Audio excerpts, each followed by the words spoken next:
We're live. Not really. Not really live, just... Oh, I thought you meant like alive. I was like, yes, we are. We're not. We're coming to you from the afterlife. Yeah. For this episode of Our McWorld. Yes. Still Mallory. Still Courtney. The topic would have been more appropriate for that intro. The topic was ghosts. Yeah. It's not ghosts. It might be. It might be. But we do have villains. Yes, we do. From television. We're going to talk about our favorite TV villains today. Yes. So, if you don't hear your favorite villain, it may be because we don't watch that show. Yeah, and because really mine are not ranked in any order. I just kind of listed, and really I have a lot of them. Because actually I started making my list and then forgot about it. I made another list, so I have like so many. So I'm gonna mark them off as I go because I feel confident some of these are the same. So, yeah. But I have some unique villains on here too that I think nobody will have thought of but me. In my evil genius. Just kidding, but seriously. So here we go. First of all, there are different kinds of villains, of course. So some villains are just very evil. And that is, I guess I like villains who are interesting. I like them to have their own thing. And some villains, of course, you actually like them. Even though they're kind of bad guys. Mm-hmm. They have their own thing going on, or you just love to hate them because they're funny, or but then some of them are just like straight up, you hate them, you can't stand them, they're just evil. Yeah. So like one that comes to mind often, I think he's one of our favorite villains, I think both of us, is Kai from the Vampire Diaries. Mm-hmm. Like I thought Kai just caused total chaos. Yeah. But, he was interesting and you wanted to see what he was going to do. Yeah, and he was funny. He had like a entertaining personality. Yeah. He wasn't boring. Right. Some villains can be boring sometimes, I think. Yeah, I agree. Like that whole storyline of, like Catherine was a good villain on Vampire Diaries, but it kind of got played. Mm-hmm. And then like Klaus was a good villain who then kind of turned into kind of an anti-hero, I guess. Put Klaus on my list. Yeah. So. Because he was, and two, I like it when villains sometimes are sort of redeemed. Yes. In a way, or you kind of figure out, a lot of times the best villains to me too are a lot when you see their past. Right. And you learn what made them a villain. Yeah. It kind of makes them more interesting then because it gives them more layers. They're not just a one-dimensional. They're just bad for the sake of it. Yeah. I think that was something that they always did well on Once Upon a Time. Mm-hmm. Because obviously Rumple, first of all, we did get a little sick of the whole Rumple round merry-go-round or evil go-round because it was like every other season he was evil or he was good. And yeah, make up your mind, bro. So while that was interesting that he had those layers to him, they did too much with it. Like eventually you gotta just pick a side. Yeah, he flipped around a lot. He is on my list. Mm-hmm. And I guess kind of similarly on that show is like the evil queen. Really. Right. Regina at first was still kind of the villain from at least the first season. Yeah. And eventually, obviously, she became one of the heroes. But then she got split from the evil queen who was still doing nonsense. Right.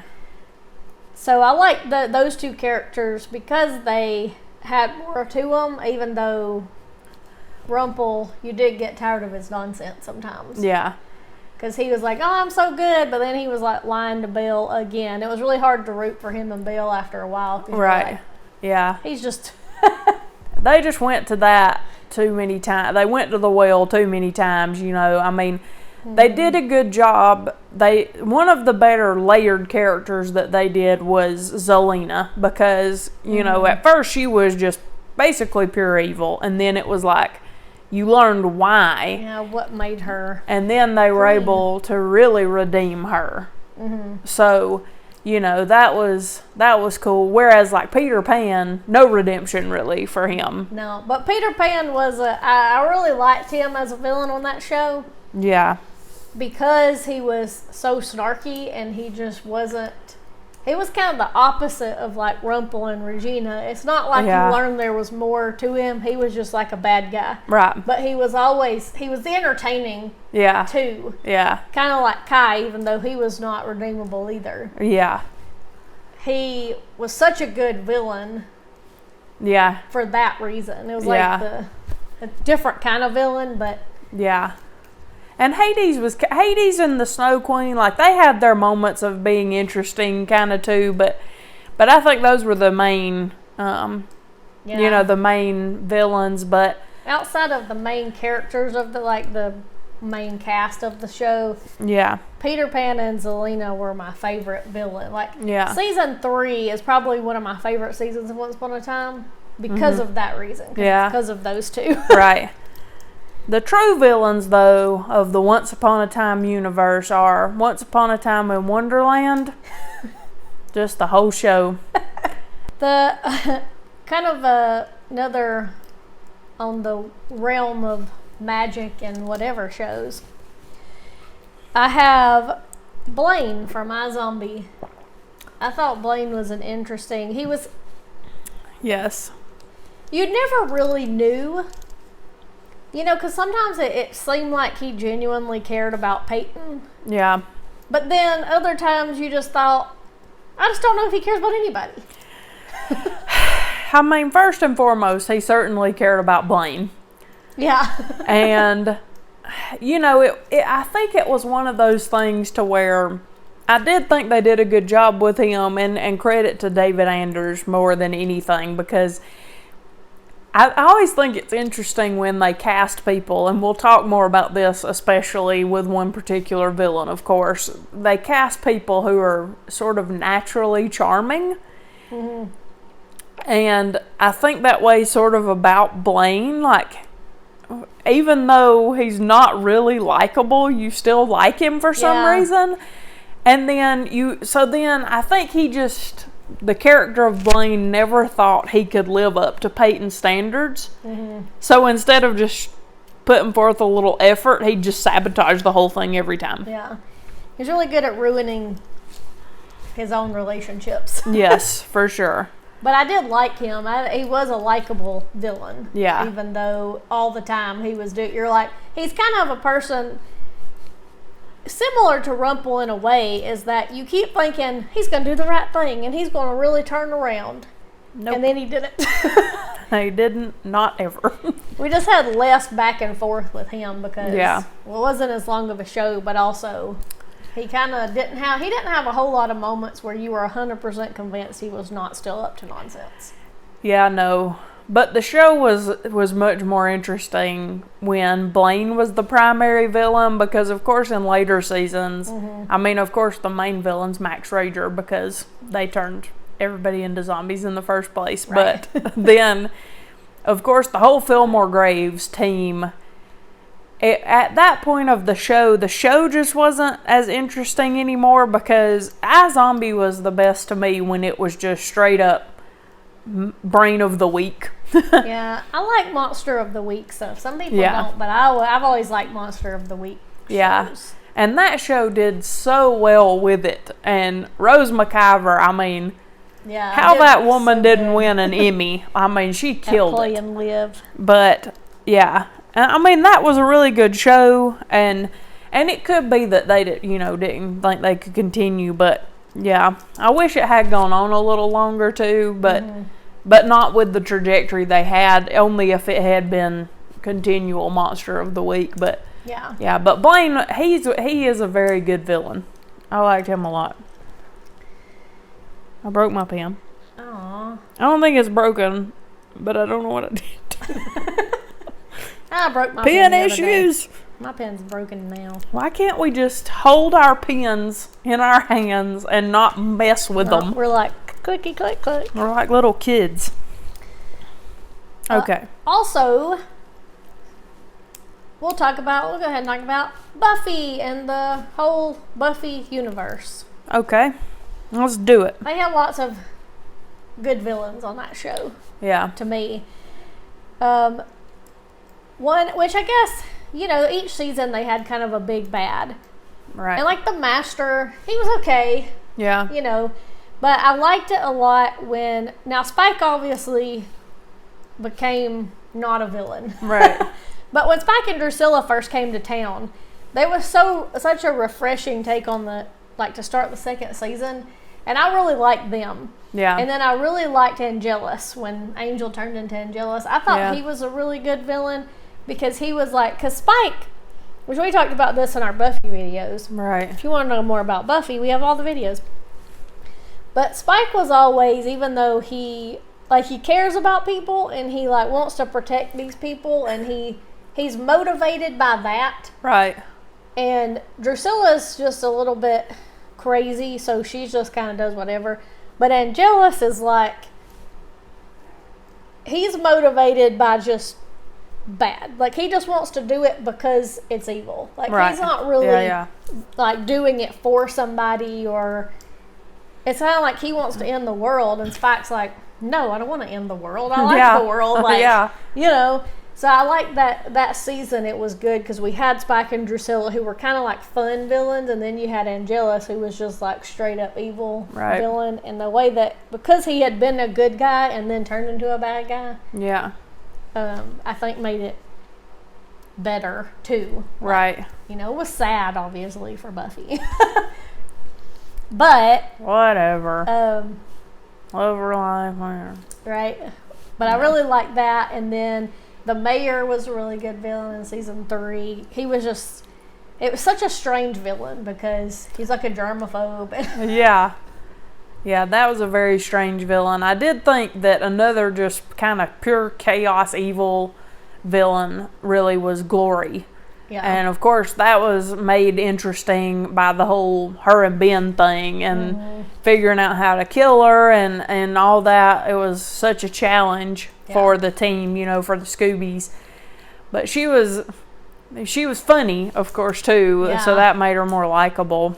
She was kind of vain and stuff, so it was she was very different than the other previous villains. Right.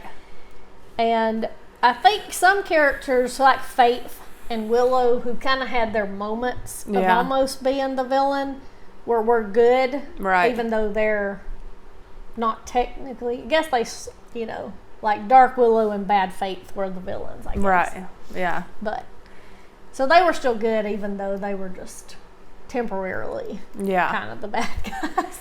And then to me, probably the most dastardly villain was probably the first to me, mostly because it could take the form and really mess with people's minds and turn them against each other, but also because they had no clue how to kill it for so long.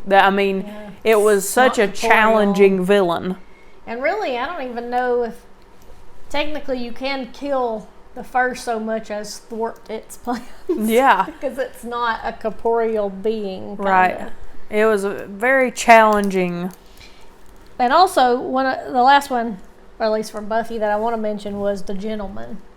They were only in one episode, but they made such a big impact because they were so creepy, and the fact that they didn't speak and they took away everybody else's voices and stuff. That was one of the best episodes of Buffy to me. Can't even talk. Can't even.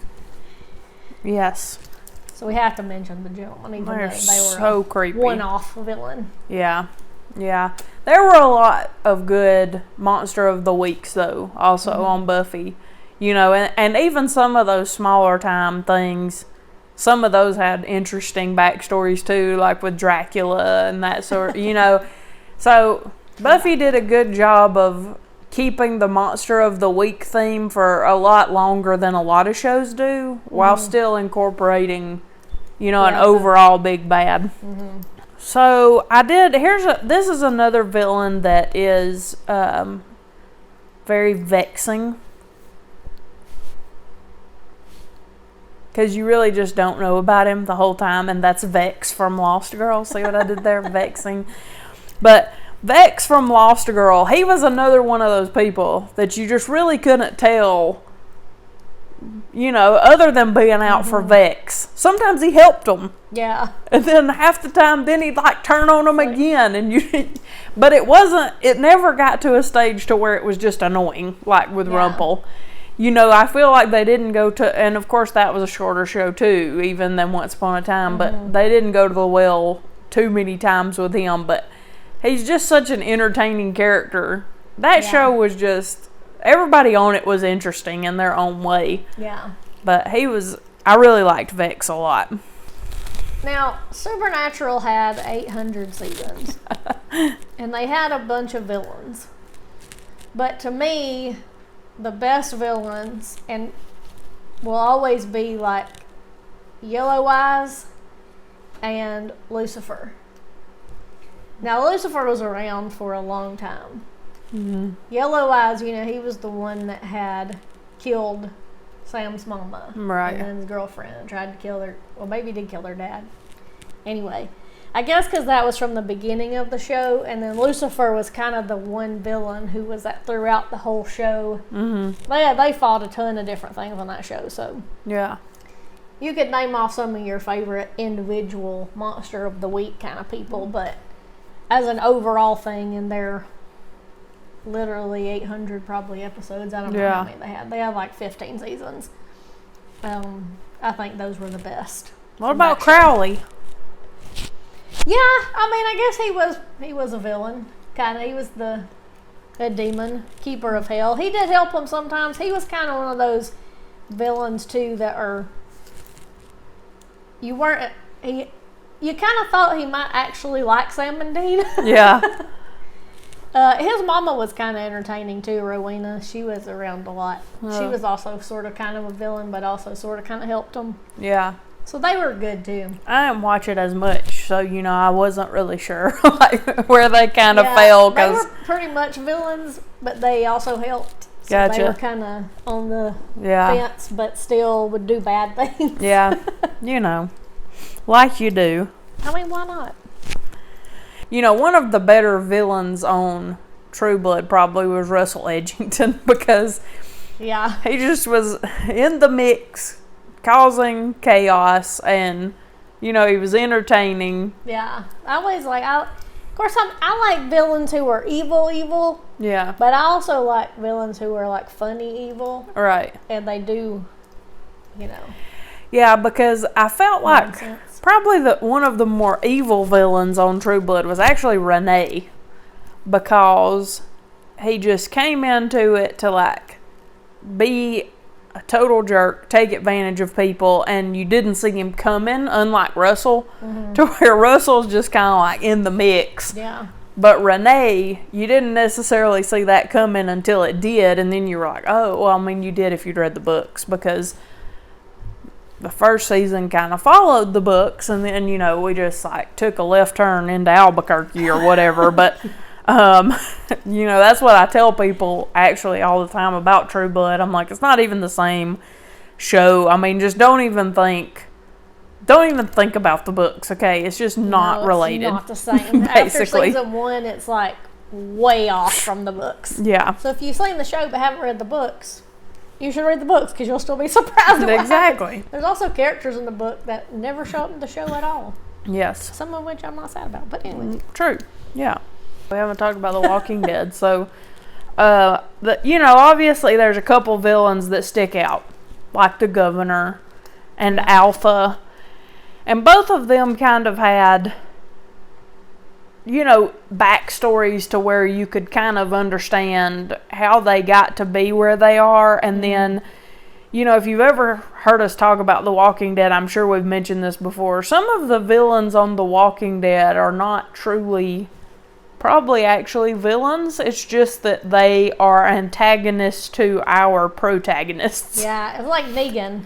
Yes. Who was a good villain, he was a good, I guess, antagonist for the main characters. Right. But when you see his backstory and look at it from his side, you're like, well, they came in and killed a bunch of his people. Yeah. So, and it isn't like our crowd we follow hadn't done crazy stuff, you know. Right. So there's been a lot of those on that show where you're like, are they really the bad guys? Now, Alpha, on the other hand, I mean, that was weird. Yeah, I mean, they're very strange. And similarly, but see, it's another one of those things to where even though it's weird, it's probably still been weird even if we'd have followed. I always think, like, what if the show was from the perspective of this group? Mm-hmm. And I think, like, with Alpha and with, like, Gareth and the Termites, I still wouldn't be on board. I would still think, like, I don't think you're good guys. They do weird stuff. Yeah. Like dressing like zombies and eating people. You gotta draw the line somewhere, you know? But like the Saviors, on the other hand, it's just a different...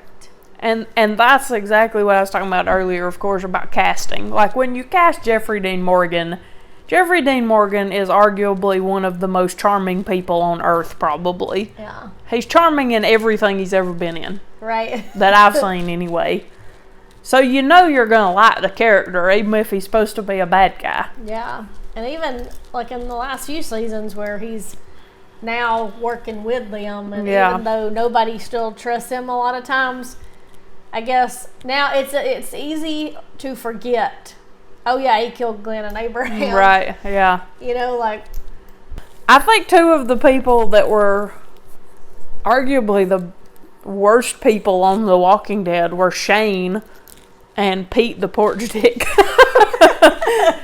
Because, you know, they just really did turn out to kind of be like jerks. Yeah. I mean... Not really... I mean, Shane did try to kill people that we like. Yeah. They weren't super likable. No. To me, like, Negan is. Yeah. Even though... It's like sometimes, like I said, sometimes it's like you forget that he did all these, you know, things. Yeah. But you're like, but look at he's helping. Look how much he cares about Judith. Like, yeah. He hasn't done anything bad lately, you know. And that was kind of how Dwight was too. You know, at first Dwight was just, you mad at him because he keeps trying to kill Daryl. Stop trying to kill Daryl. How dare you? And then he stole his crossbow. Just a total jerk. But then it was kind of like, well, then you learned how Negan had kind of mistreated him and stolen his wife and, you know, all that kind of stuff. But, you know, of course, the ultimate TWD, The Walking Dead villain is Father Gabriel. So... One of these days, he's going to betray everybody, and we're going to expect it. Yeah. We're going to be sitting here like, I knew it. We've been waiting years. Yeah. We're not stopping. We're not, no. He will betray them. He will. If he doesn't betray them, I don't even know what. He's going to betray them. I don't trust him to this very day. This is the final season. He's been here for so long now, way longer than we think about. And then he still hasn't betrayed them.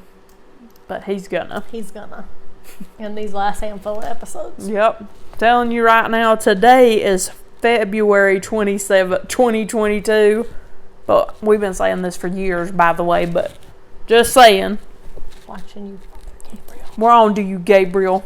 Ultimate Walking Dead villain. Yes. Father Gabriel. Doctor. No spoilers. No. Sweetie. There will be spoilers. Yes, there will. Well, spoilers for everything. Yeah, so obviously there's some of the most iconic villains from Doctor Who. I mean, you got your Daleks. Exterminate. Your Cybermen. Delete. What do they say? Delete, right? Yeah. The Weeping Angels. And the Silence. What was I talking about? I don't know. I can't remember. We were talking about a show. Why do I have this mark on my arm? So they have, like, those are probably the most iconic creatures to me. I mean, there's plenty more. Yeah. And then the Master, who is kind of the Doctor's ultimate arch nemesis, I guess. Yeah. Is the Master messy or what? I don't know. I don't know either. I get confused sometimes watching Doctor Who. I do too. I'm going to be honest. Of course, there have been a couple seasons where it was just like total confusion reigned on that show, but that's not... Watching that whole influx thing, I was confused most of the time. Yeah, me too. I still don't know what happened in it. I'm not sure either, to be honest. What was the villain? I don't know. I don't really know. I guess. The writers. So, a couple of villains that don't get as much attention, I guess, as the primary ones were the Vashta Narada, of course, in the library. Silence in the Library. They're the ones that, ultimately, spoilers, killed River. Yeah.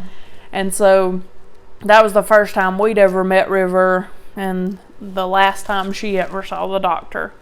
And so... because it was just creepy because, they just swept around and you lived in the shadows. I mean, they basically were the shadows. And then I really thought that the monks were so creepy. And the monks were terrifying and scarred me for life. Because, first of all, sometimes I think we're living in a monk time because people just forget about what happened in the past. And, because the monks just basically came in and rewrote history to be that the monks always existed and just saved us from any peril. Yeah. So that everybody worshipped them, even though they were really friggin' creepy looking anyway. Yeah. And then I thought, man... when they talk about history, because of course victors get to tell history. Yeah, the victors tell the story. Yeah. And so then I was like, man, what is happening? It's one of those things that makes me think too hard about the real world. Right. It creeps me out big time. You made me think, I don't remember what they were called, but the villains, it was the girl in the fireplace episode where they had those masks on. Oh, yeah. Yeah, I can't remember the name of them. They were creepy. They were certainly creepy. Yeah. They're on one of those medals from the running club, I think. I know. So I'll go through a few of mine that you would not have had because they're from Arrowverse shows. So Arrow, The Flash. So one of the most layered villains of that is Malcolm Merlin. That's John Barrowman's character. Okay. So he's really Thea's dad, it turns out, which is Oliver's little sister. Mm. And then he was also he's Tommy's dad, which was Oliver's best friend. Okay, yeah. But then... Didn't he die at the beginning? Tommy? Yeah. Yeah, he did. And so, although... there was another Tommy, but that could have been from a different universe. I can't remember. There was too many things at the end. I was glad when Arrow was over. But I just quit. Honestly, I quit watching the other ones, like The Flash and Legends of Tomorrow. They were good shows, and that sort of thing, but I don't know. I was just over it. But anyway, so Malcolm, he's not so bad at first. He's basically just a typical greedy businessman type of dude. Mm-hmm. But then he kind of starts trying to take over the whole place and like kill all the poor people and blow up part of the city so that he can redevelop it. And then he joins up with Damien Dark, who's also evil. And then Damien Dark and Malcolm Merlin and Reverse Flash, I think, form this little like weird trio thing. And so then they start being on different shows. Because they were on like all three of them. But they started being the main villains for the Legends for a little while. Yeah. But they were all kind of bad guys. And then, of course, Ra's al Ghul on Arrow and Prometheus, which was the character that Josh Segarra played. I love that guy. He's so great. He's so good looking. He's so handsome. But anyway, his guy was really a bad guy, though. Yeah. And, he was pretending to be this ADA or whatever and just being such a nice guy to everybody, and then turns out, no. Mm-hmm. And then on The Flash, there was Savitar, and they had the Reverse Flash and Zoom. All of those people kind of run together in my mind, even though they were all different characters, but it was, again. And then they do those time jumps where Barry would break the time barrier and then things would get reset. And so that's why I finally just quit watching, because I was like, what is happening? And then they were selective about, that's a whole nother show. My complaints of the Arrowverse is probably its own show. But anyway, hypocrisy in the writing is the main villain of the Arrowverse, because like on Arrow, I know I told you, they spent however many seasons there were with Oliver being a vigilante and then forming this little band of vigilantes. Mm-hmm. And then there gets to be other vigilantes, and then all of a sudden they are all decide to go work for the police force, and the law is the only people that can do the job. And I'm like, yeah, what are you saying? and they were so devout in that belief is what got me. I'm like, y'all been out here swinging off arrow ropes for I don't know how long, and now y'all gonna talk about, well, the police need to handle everything. Anyway, I couldn't abide that. And then with the Flash, it was all, you can't do if you go back in time or forward in time. But then Barry and what's-her-face's daughter showed up, and they just let her stay for months. And I thought, this ain't messing with the timeline? Yeah. What was her name? Barry's woman? Yeah. Iris? Yes, Iris. Yes. I couldn't think of her name for anything. Their daughter's name was Nora. I don't know why I could remember that. But anyway, then they let her stay for so long and told her all this stuff. And I thought, what is happening? But the best villain from Arrowverse is from Legends of Tomorrow, and that was Bebo. Just kidding, but he was super cute, and I thought he was funny. I don't know what, I think he comes back every year. Yeah. Legends is just a bunch of nonsense. Yeah. They get into, that impression. Yeah, they do a lot of antics on that show. Mm-hmm. So, the biggest villain on the show Riverdale is the people that created and wrote Riverdale. That's a good one. Well, another show that's kind of in between, I guess, sort of Real World, but sort of is Agents of S.H.I.E.L.D. Yeah. And so Ada was a cool villain just because, and then the whole, even though that part was confusing, the whole where they were having them in and out of those, they really didn't know what was AI and who was, what were they called? LMDs. LMDs is what they were called. Life model decoys. Yeah, that was the LMD arc that overlapped into the framework arc where we're kind of, that was my favorite arc, bunch of episodes of that entire show. Mm-hmm. Where you didn't know at first who was an LMD, and then everybody ended up in the framework except for Simmons and Daisy, and they had to go in there and find everybody, and that's when you got the Doctor. Oh, yeah. Who was Evil Fitz, who then came back later, which was cool. I liked the Doctor, even though I love Fitz. It was kind of interesting to see Fitz as the villain. Right. When Fitz has been yeah, so Fitz cool. The rest of the time. Yeah. Then, of course, Grant Ward. Yes. You have to put Ward in there. Ward was very sneaky. Which very. I don't know that Brett Dalton knew that Ward was going to be a bad guy until he was. I don't know if he knew from the beginning that Ward was going to be a bad guy. Yeah. Because you didn't really get an inkling that Ward was a bad guy until he was. He was. Yeah. Which is what made me wonder, like, did they kind of say, oh, by the way, you're going to be a bad guy. Right. But, of course, Ward was one of my favorite. Because then at the end, like, that's one of the best, or one of my favorite episodes, too, is the one where the team starts to find out that Ward's really a bad guy. Right. And then he was good at... Now, I didn't really like as much when he got overtaken by whatever that other thing was, when they went into that other planet and the thing went into Ward. Oh, yeah. Squid, everybody called him Squidward because Squidward, because he looked like a squid in his normal, not human form. Yeah. I can't remember what its name was. Sticking with the Marvel universe, of course, Wilson Fisk is a solid villain that is on Daredevil and another show that Mallory has not watched yet. Yeah. Maybe another couple shows that Mallory hasn't watched yet. Yeah, I know. I haven't finished Jessica Jones or Punisher. Yeah.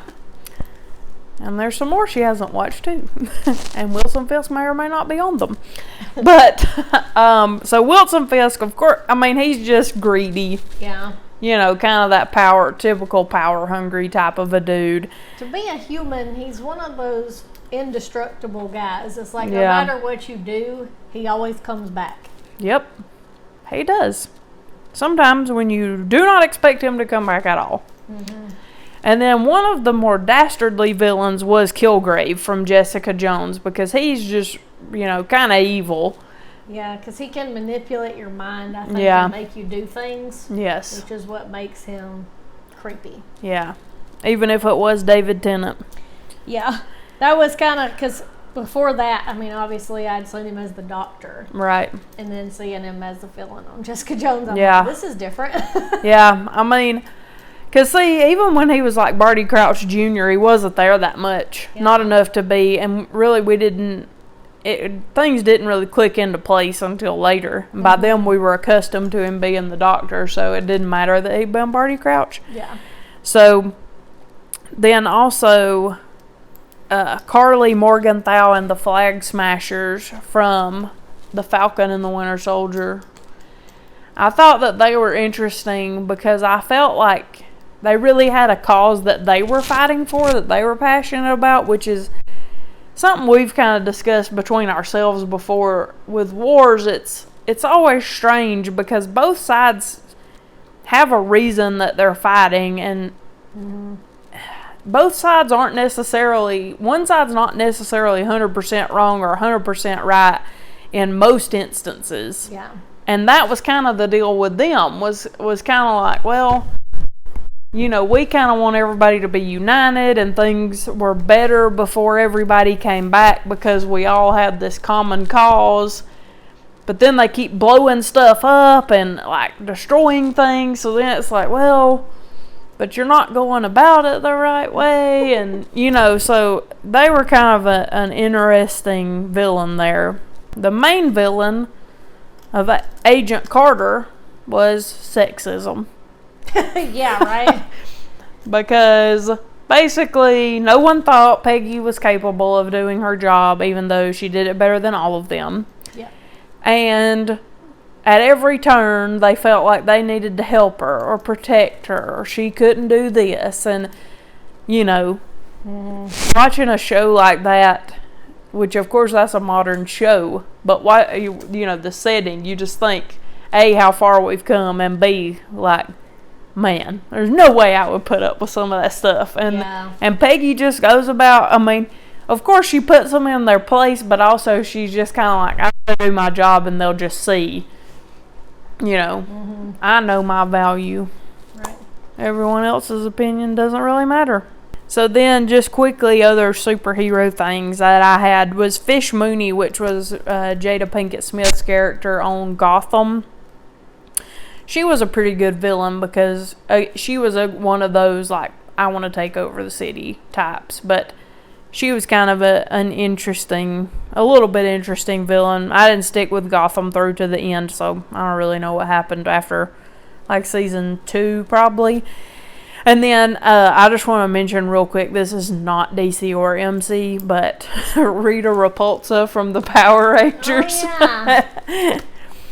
Man, Rita Repulsa is so funny if you go back and watch the OG Power Rangers, because the special effects are terrible. You know, she's got those putties that run around doing her dirty work, and then Goldar's got stuff making other monsters, him and that pig thing, and anyway, I don't really know what her end objective is, because when we first meet her, she just seems hell-bent on destroying the Power Rangers who previously weren't there, so like... Yeah, I don't know either, but classic villain from our childhood. Right. Yeah, I got some Game of Thrones villains. Go for it.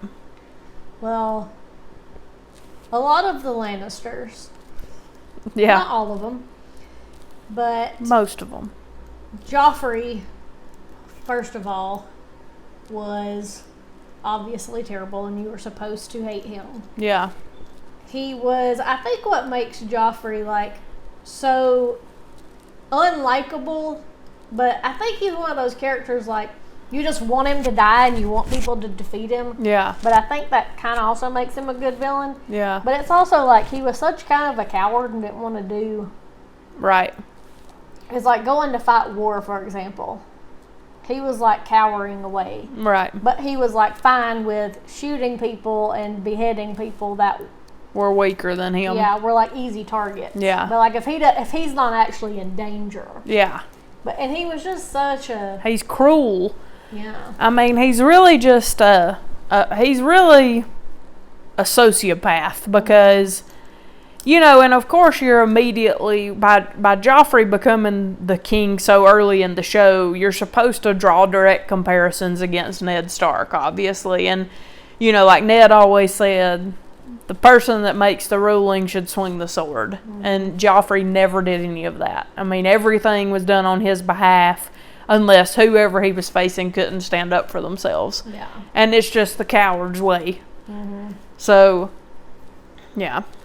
And then Cersei was one of my favorite villains, I think, because she never really did a whole lot violent. Like, right.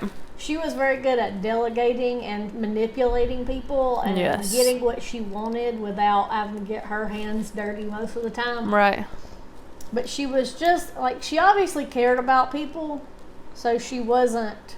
you know, unfeeling at all. Yeah. Unlike Joffrey, who you really didn't feel like actually really probably cared that much about anybody. No, he Cersei didn't. really did. And she did everything she did kind of for her family. Yeah. And then kind of as revenge. Yes. And, you know, you understand a little bit because of the way that women in general were treated. Right. Is like she kind of became that way to protect herself, and she was still trying to, she's like, oh, well, that's what you want, I can use this to my advantage and get what I want. And yeah. Now, I didn't like what they did with her at the end of the show, but otherwise. Right. But then also, was Stannis Baratheon, probably, because he did kill his own daughter. And, you know, that was kind of the final straw for Davos to a certain, was, you know, that kind of thing. And just listening to Melisandre, because Melisandre, I think Melisandre actually believed everything that she was telling people. I'm not really sure that she was doing anything necessarily for personal gain. It's kind of tough to say, because it'd be easy to say she was, and just manipulating people, which she also did very well. Mm-hmm. But I kind of think she believed all that stuff she was putting out. Yeah, I do too. Like, I don't think she was just trying to be like, haha, I'm convincing people or stuff. I think it was like, this is really the truth and I have to get people to... Even though it wasn't. But the main villains, of course, is the Night's Watch for killing Jon that one time.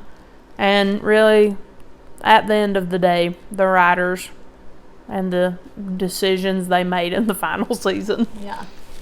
My other main villain for that show was Ramsay. Oh, yeah. Who was just a psychotic villain. Yes. I was watching Criminal Minds I've been watching a lot of Criminal Minds lately. And in one of the episodes, this guy is like taking people who he thinks are sinners or whatever, and he takes this one woman and ties her up and lets his dogs eat her. And it made me think of Ramsay. Yeah. And I was like, see, like everything he did to Theon and then to Sansa and then like to that woman to his dad's wife. Yeah. He had fed to and her baby he had fed to the dogs and all this stuff. And then like shooting those arrows at Rickon and yeah. He was a psycho. For sure. He was probably legitimately the most evil villain on Game of Thrones. Like, as far as because it's just meanness for meanness sake. Yeah, like he didn't have an objective like Cersei did. Right. Or like Lysaron try and kick people out the moon door, and then her kid, man. That kid was the worst. Yeah, and then like Walder Frey, even with the Red Wedding, I mean, there was still a point behind it, but Ramsay was just cruel. He was just doing it, to do it. He didn't, I don't know if he really had much of like, because a lot of them would do things because they were like, I'm going to take over, or I'm going to do this, or I'm getting revenge on somebody, and he was just kind of like, nope, I'm just mean. Crazy. I'm crazy. So. Yeah. The only other thing I have that's like remotely related is Blackjack Randall from Outlander. I did write that down since I watched the first season of Outlander, and he was on there. Well, so far he's still been about the worst one on there, and I'm in season 4. Yeah. So, well, that's not true. He strikes me as it's true. I mean, everything about him like was terrible. Oh yeah. In season 1, which is what I watched, but I mean, what he did to Jamie, and then just I feel like he seems like he thinks he can get away with anything, and like he doesn't care how other people feel about anything. Yeah. Well, sort of, kind of. It's not. I guess it's closer to the supernatural realm. Is Lost. Yeah, Lost. So to me, like, Ben Linus was probably the best villain of Lost, really. Because he was also one of those people who was good at manipulating people and getting what he wanted, and he was very sneaky about everything. Oh, yeah. And even though, despite how everything ended with him, I think he was overall one of the best villains that they had. He got beat up a whole lot. Well. But he kind of deserved it. Because he also had a mouth on him. Yeah. That's one thing. I think it was Jack or Locke or somebody was like, because somebody was going to kill him because he said something. They were like, that's his greatest tool. Right. Him. That's how he talks his way in and out of everything. Yeah. So, like, he did a couple things. Like, he killed a couple people. But for the most part, his greatest skill was talking. Yeah, well. Oh, well, last one I'll say. Sorry, I do one more that's in the realm of sci-fi fantasy, and that's the Reavers from Firefly. Okay. Of course, we never really learn anything about the Reavers. And then, technically, it's not a TV show, but of course, then in Serenity, they just stab Wash for no friggin' reason other than they're Reavers. The level worst. What about Captain Hammer? I don't know if you really consider Dr. Horrible a TV show. It's tough because it is a sing-along blog, but it's about 45 minutes long, right? Yeah. So, like... Maybe. I guess so. Yeah, Captain Hammer, corporate tool. Captain Hammer was really just a tool, though. Yeah, well, he was a tool, yeah. He was a decent, even though he was the hero, but he was the villain. Dr. Horrible was not the villain. Right. But he did get into the Evil League of Evil, so maybe he was. He is evil. Even though he didn't really do what they think he did to get into the league. It was Captain Hammer's fault. Right. But anyway. Mama, someone my turtle.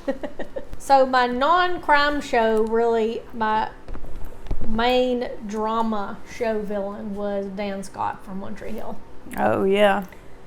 Dan was first he was just, he abandoned one of his sons and didn't have anything to do with him for a long time. Mm-hmm. He kind of pushed his other son and basically said, if you're not the best, then you're the worst. Right. Like Ricky Bobby. Right. If you're not first, you're last. But he put too much pressure on him, but then, he was just not a good guy. He is the same way, trying to manipulate to get what he wanted. Yeah. But I hated him. He was not a villain I like. Like, he's a good villain, I guess, but I did not like him at all. Right, yeah, Especially after he killed Keith. Yeah. I was way done with him then. Yeah. And later on, I was rooting for him to die, man. Yeah, because it was too far. He was too far down the road to redeem when they tried to do that whole deal about. I think they were trying to make us feel bad for him because he had a heart attack and he was sort of acting like he was going to be a better person. Nope. But nobody believed that crap. No, he was kind of an evil businessman. Yes, in a way, of he always wanted his way. And was willing to, I don't know, destroy people. Not necessarily kill people. I don't know if he ever killed anybody besides Keith, but he deliberately tried to destroy people. Right. Anyway, he was the worst. Yeah. But also a good, good villain for the story. But. Right. Yeah, I did have down Katie and Nanny Carey also from One Tree Hill because they had their moments of villainy for sure on those shows, but they were not as bad even still as Dan. No one was. Yeah. No. If we're talking dramas, the other one that I want to mention is, to me, now whether or not she was actually the villain, who knows, but was Gemma Teller from Sons of Anarchy. I could not stand that woman. It was very much a similar situation to Dan in that she got everybody to kind of do her bidding. Mm-hmm. And, she didn't put as much pressure on her son in the same ways, but still. Yeah. Anyway, she was just the worst, and I couldn't stand her the whole time. I kept waiting for her to die. You're rooting for people to die. Yeah. They must be good at being bad. Yes. And then also with dramas, one we watched recently is Outer Banks, and of course Ward Cameron, and really almost the whole Cameron family, to be honest, except for Sarah and her little sister. But Ward and his kid, what is his name? Rafe. Some people named Ward. I don't know, man. Ward is a bad guy name. Yeah. Ward's another one of those people that you just don't want him to succeed. No. He thinks because he's rich, he can do whatever he wants. Yeah. Even though he hasn't even always been rich. But, yeah. Mm-mm. And then a dramedy I'll mention is, I guess, Jane the Virgin. Jane the Virgin has had, it's a telenovela, so of course a lot of these people got redemption arcs. Now Magda, she was the level worst. She was the worst. She was just a terrible person all the way around. Now Petra, of course, she was a good villain in that you were very interested in her. Mm-hmm. And she was multifaceted, but you also understood her reasoning for some of it. Mm-hmm. Now, Rose, Sinrostro, whatever the hell, after a while, I was like, okay, can we just Stop getting new faces? Yes. After a while, I was over that character. But it's supposed to be ridiculous because it's a telenovela, but yeah, you got tired of Rose after a while. You got to draw a line somewhere. That lady, I know we talked about Agent Carter earlier, but she was a good villain on Agent Carter, too. Yeah. I didn't think about that earlier when you said that. That same woman, played her. Mm-hmm. She was a good arch nemesis for Peggy. Yep. Want to do the crime shows first? So, one I have is Moriarty from Sherlock. Yes. He was kind of the same Sherlock's arch nemesis in a way, of the one that would show up and wreak havoc. Yeah. And when he showed up, everybody was like, him again. Dun, dun, dun. What will happen this time? Yeah. But he was, I think too, because I guess him and Sherlock had some stuff in common, and he was just,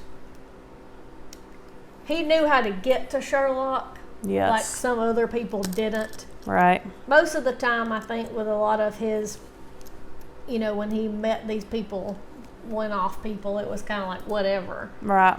But Moriarty always knew, which I think even back in the novels, right. He was really kind of the main antagonist for Sherlock Holmes. So yeah, he or she. Yeah. Yeah. Sometimes the Moriarty character is a girl, and what's her name too? The woman that he thinks he's in love with, she was on Sherlock also. Yeah. I know you're talking about. Eileen? Is that her name? Yeah. Something like that. Anyway. Adler. Yeah. Irene Adler.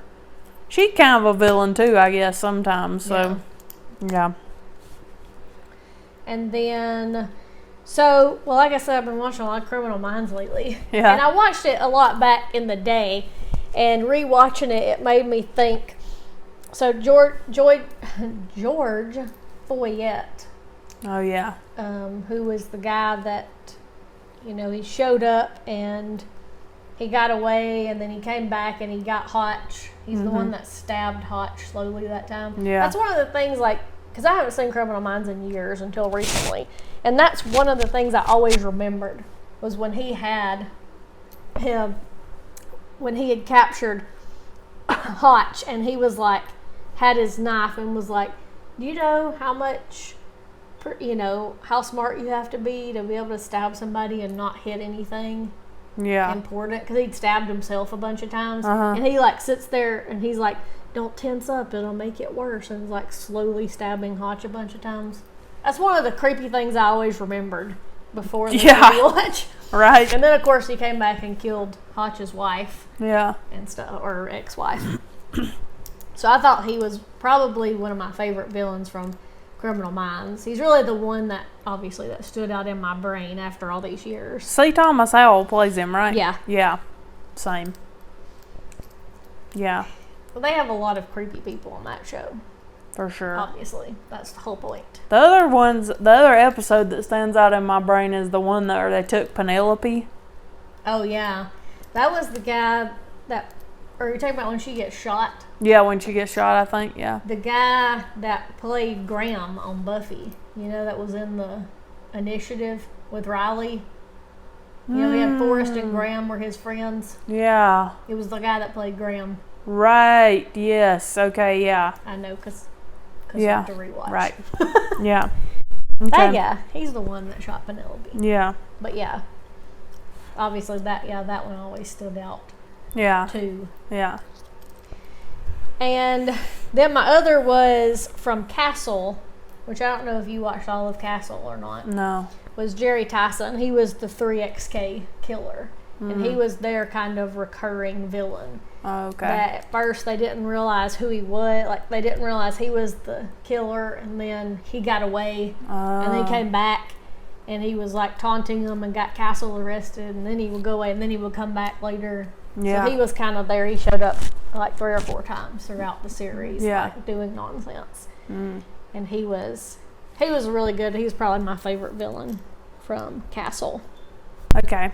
So then segue from crime to comedy, because there are villains in comedy. We just don't normally think about them, I feel like, as much. Yeah. Or at least there are, if not villains, antagonists. But some of these I would say are both. But the Vulture from Brooklyn Nine-Nine, he generally makes our main characters' lives a living hell. Yeah. He and Madeline Lynch. Yeah. They are just, they're jerks. Yeah. They're kind of evil a little bit. And the fire department.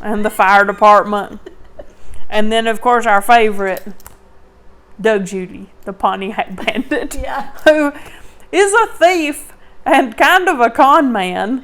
But then also, then he's going to buy a La Crusade pot He might be Jake's best friend. And he might be Jake's best friend, After Charles. Yeah. And so, I just wrote those down because that's funny. But then, in comedy, here lately we watched the new Mighty Ducks show on Disney Plus, and the villain of that show is the Mighty Ducks. Yeah. So, the whole point of the show is that the Mighty Ducks are now villains because they have gotten to be basically the Hawks from the previous movies. Mm-hmm. And so, now we have this other team that's coming to thwart them. But who knows what will happen if they continue to have that show. But then, in some of my favorite shows from The Office, of course, Jan is just so terrible. She treats Michael like crap the whole time she's on the show. And then she's just so full of herself that I've been seeing episodes recently like where she had her baby and she's always singing to that kid. Like, she just has the best voice in the world. And it's funny, but it's also like, Jan, you're terrible. And then, of course, Ryan, because... Well, yeah. Ryan's a garbage person. And also, Ryan started the fire. He was terrible. He was so terrible. And then, from Parks and Rec, of course, the main villain is Tammy 2, who is Ron's second ex-wife named Tammy. And she's always trying to ruin Ron's life. Mm-hmm. And sometimes she succeeds. And then the secondary villain is Greg Pakaitis, who is always doing nonsense and breaking into the parks department and destroying things and vandalizing statues and leaving peach pits around and about. And then on Seinfeld, of course, you have Newman, who he's more of just a pain because he doesn't really do anything too bad to anybody. It's just Jerry hates him the whole show for no reason, really. I mean, they hate each other. I don't know if it's like some kind of jealousy over Kramer. Mm-hmm. I don't know. But I don't know that it's ever really clear why Jerry and Newman hate each other. But they do. They just hate each other the whole show. Well. And then from my recent obsession, Ted Lasso. Of course, in the first season, Rebecca and Jamie are kind of the villains. Because Rebecca is totally out to get Ted and ruin his life. Mm-hmm. Inadvertently, because she's so focused on destroying the club. And, of course, those two characters are very multifaceted, though, and there's layers to them. At first you don't think there's any layers to Jamie because, bless his heart, he struggles. But not the sharpest knife in the drawer. Yeah, and it's hard to really call Jamie a villain because he's really just a jerk, and he just doesn't. He's just so full of himself that he ends up hurting other people. Mm-hmm. Really, kind of the main villain of season 1 probably is Rupert, Rebecca's ex-husband. Oh, yeah. Because he's a total tool. But the main villain of Ted Lasso, of course, is frickin' Nate Shelley, who I now hate with every fiber of my being.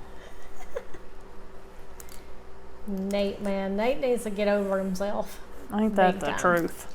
I know he's probably one of those people who's like struggled and people never took him seriously like he wanted for a lot of his life, but like Ted's been so nice to you. Yeah. And it's like you just think if I'm not calling the shots, then y'all don't appreciate me. And then he tries to cop this whole thing to Ted about how Ted treated him like he was the most important person and then didn't treat him like that anymore. I'm like, I don't really think that happened, first of all. I don't see it that way. Mm-hmm. And I even read a thing that was talking about how even in that season, even if you don't notice it, it sort of happens because Ted and Nate don't share any screen time for several episodes. Like, they're never together in a scene. Yeah. Whereas in season 1, they were together all the time. Mm-hmm. But it's one of those things to where it's like you can't just keep expecting people to stroke your ego. And, I mean, in the first season, Ted had to bring Nate up from... Nate felt like he was nobody. Yeah. So, I mean, once you've got somebody to where they kind of need to be, eventually you need to believe in yourself. You can't just have other people telling you how great you are every single day of your life. Yeah. So, that's not how it works. No. He's pathetic, and now he's in league with Rupert, and I don't like him at all. And they'll probably give him a redemption arc, but we'll see. No doubt.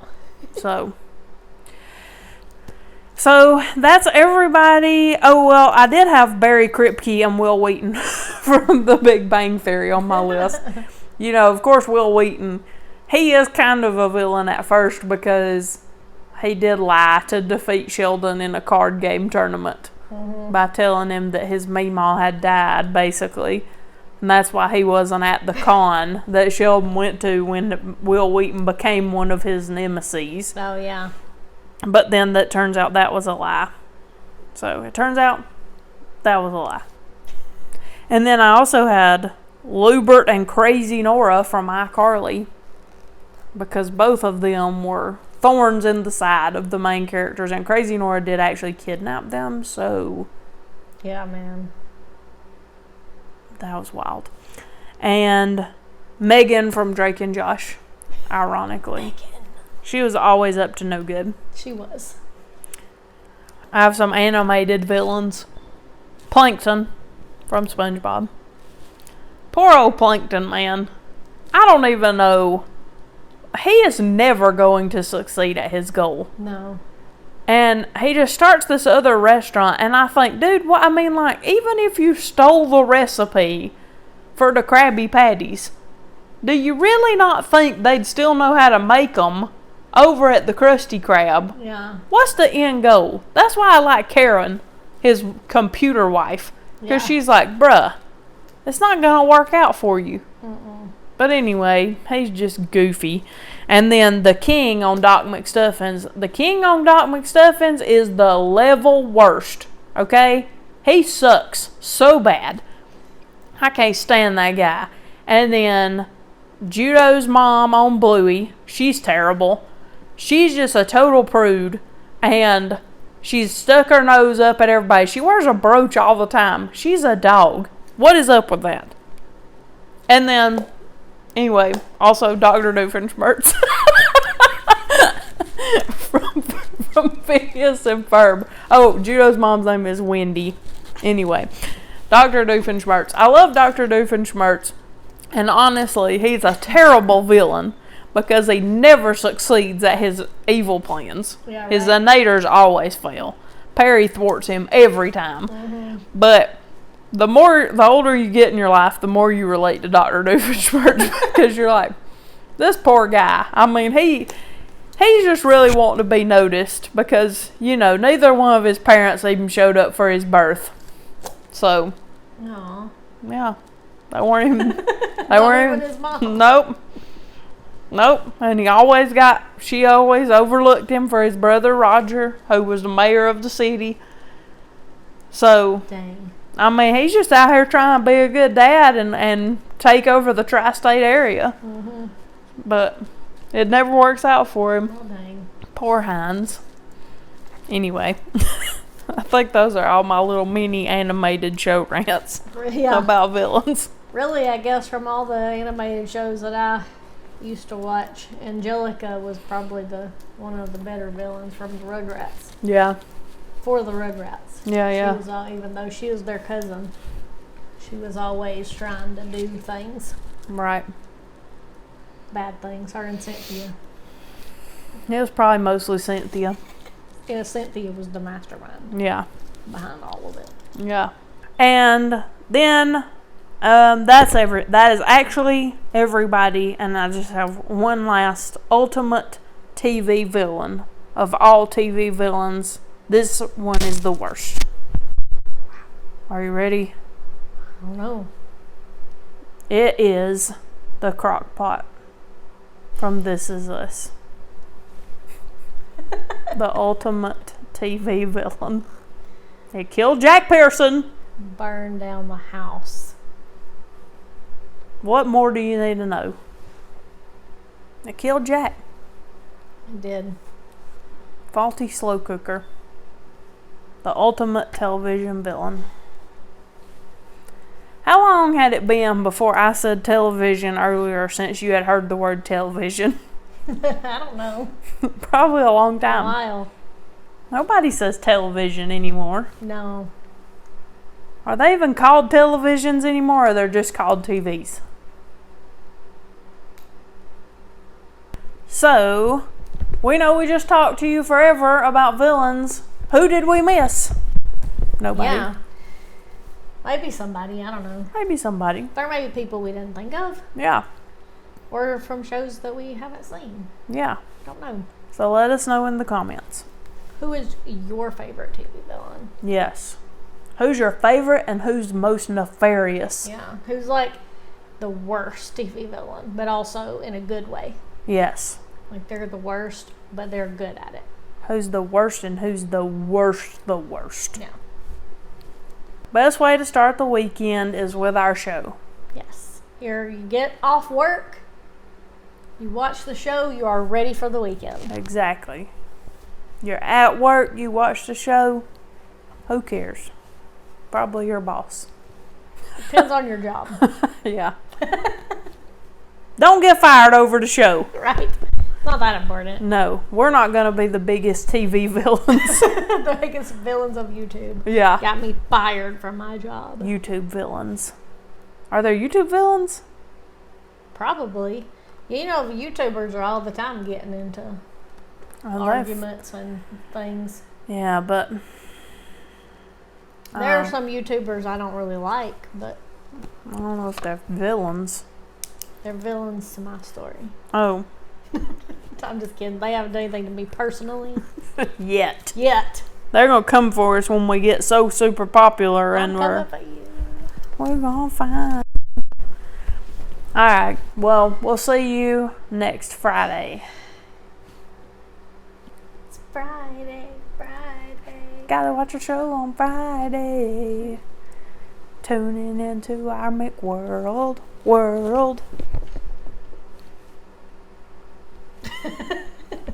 Yes. Cut us off before we sing anymore and get copyright infringed. Oh no.